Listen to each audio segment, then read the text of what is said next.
You are led down some stairs to a small room where there is 2 chairs and a desk. One chair is empty, facing toward the other, where this wizened old man sits with a pen and quill, looking up and just gesturing for you to sit. Welcome, welcome. It's good to have another to interview.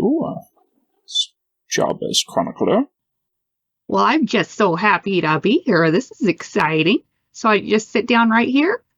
Yes, indeed, that is what it is for. Well, all right then. Don't mind if I do. So, for the matter of the record, if you could state your name, or at least what you have chosen to be called while working here. I am Moxxy Moonbrook, and that's my given name. I don't have any fancy special code names. Indeed, some do, and some prefer to keep their true names more private for some particular reasons. And how long have you been working for the guild? Oh, geez. Well, I guess I've been working here for a few months now, and my uncle, he started at the academy here a few months before that even, so I've been kind of, just around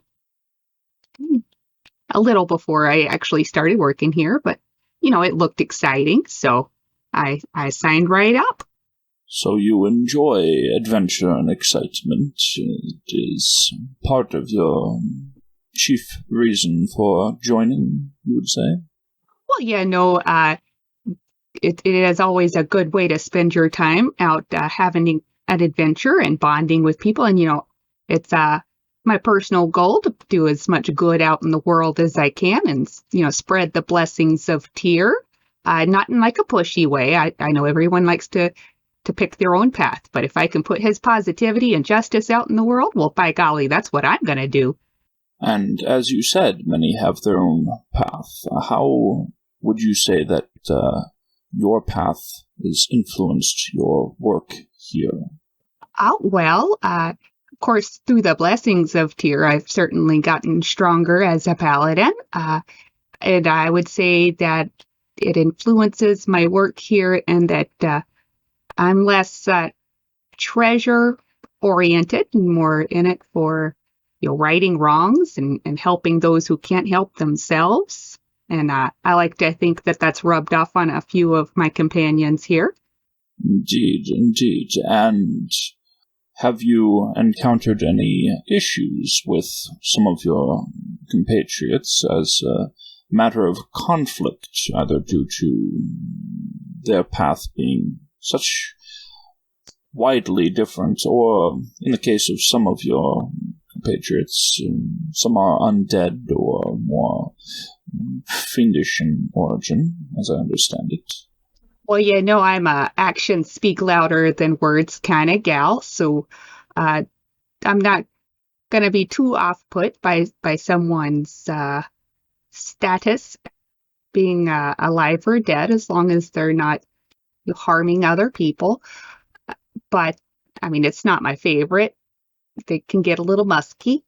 But I know Amiri has her own thing that she worships Kodal, and I respect her decision there. She's also reeled into it. And then there's the cowboy fella. Boy, he just rolls his eyes every time I mention Tyr, so I don't think he particularly likes it much, but he doesn't fight me on it. There was this one really fun guy. He was super undead. He was a skeleton.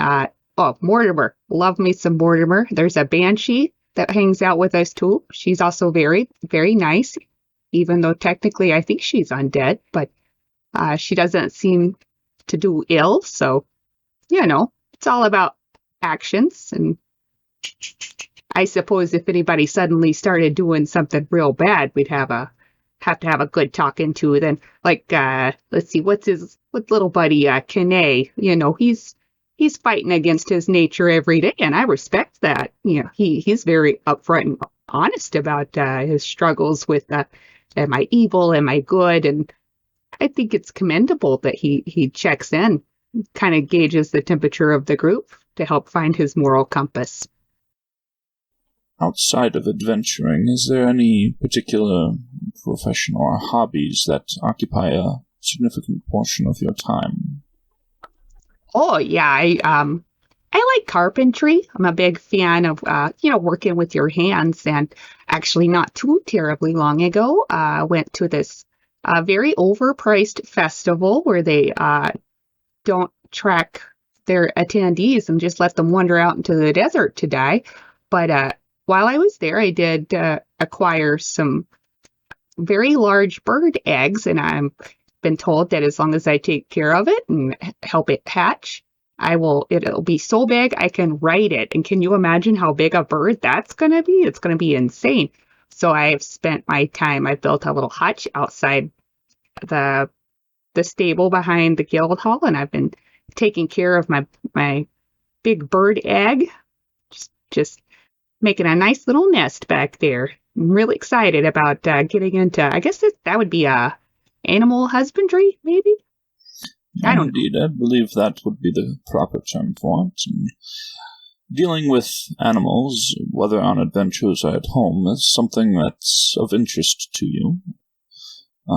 What about animals that are more unusual, not merely exotic, but perhaps tad less conventionally appealing? Well, if that critter is just out in the wild and kind of gross, I'll just avoid it. But, if there's a creature that's maybe made its way into a village or something where it shouldn't be, we got to help protect people in their environments and stuff. Let's see.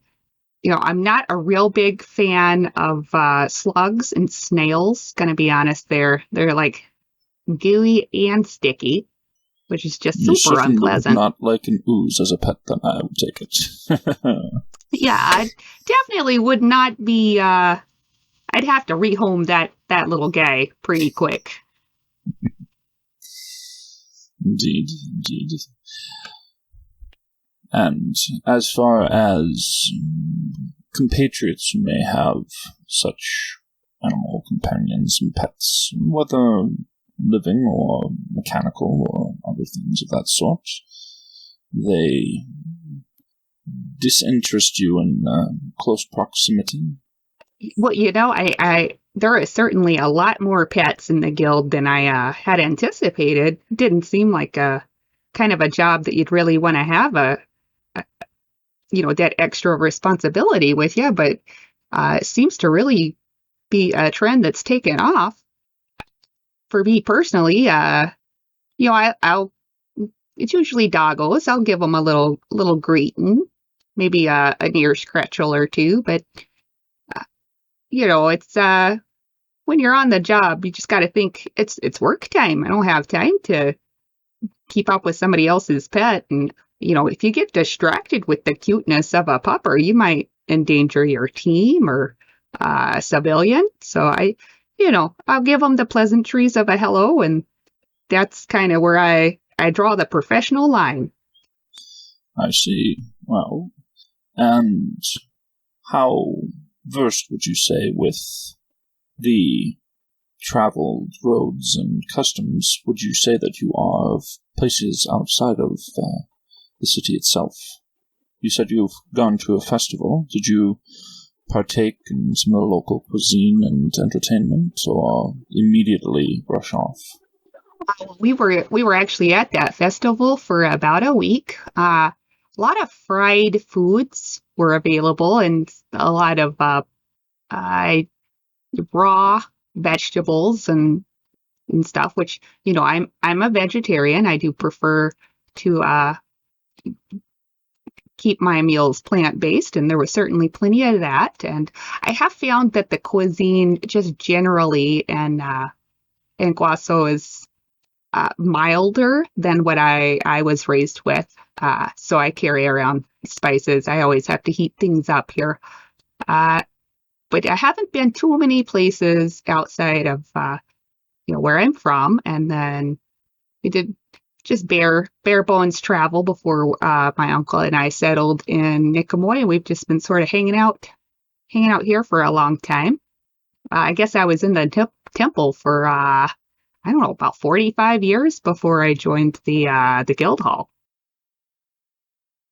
Well, I'll keep that in mind if I'm ever there.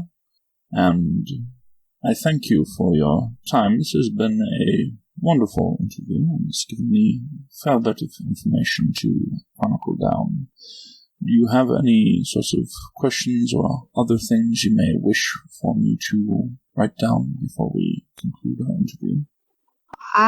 Well, not that I can think of at the moment, but if you ever want to have me back in, we can make a little powwow, and I could tell you, about any adventures or quests we've been on, or I could tell you about my childhood. That's always a fun one.